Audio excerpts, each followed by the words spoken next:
আসসালামু আলাইকুম ফ্রেন্ডস। আমি যখন রাত 11টার দিকে ব্যাডমিন্টন র্যাকেট খেলে বাসায় আসি, তখন আমার আপেল স্নেল দেখি ডিম দিচ্ছে।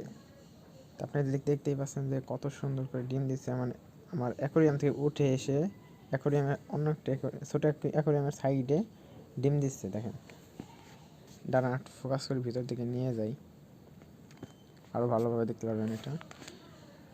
মানে এটা আমার নিজের চোখে দেখা লাইভ ডিম দিছে এখানে। যাকে এখানে মনে হয় সম্ভবত 100টার উপরে, 100 থেকে 150টার মতো ডিম হবে। দেখা যাক, ডিম ফুটে তখন বাচ্চা হয় তখন আপনাদের সবাইকে দেখাবো। আর এই যে দেখেন, ভালো করে দেখেন কীরকম করে ডিম দিচ্ছে। আমার মনে হয় ডিম দেওয়া প্রায় শেষের দিকে। যাই হোক, আমি মানে আজকে খুব খুশি যে আমাকে ডিম দিয়েছে। যাক, এখন এই ডিম থেকে কতদিন যে টাইম লাগবে হ্যাচিং হতে দেখা যাক। আমি শুনেছি 1 মাস টাইম লাগে নিম্নে। সো ওয়েট করি, এখন দেখা যাক। আল্লাহর রহমতে দেখি কতগুলা বেবি অ্যাপেল স্নেল পাওয়া যায়। সো ভালো থাকবেন ফ্রেন্ড, আল্লাহ হাফেজ, ভালো থাকবেন।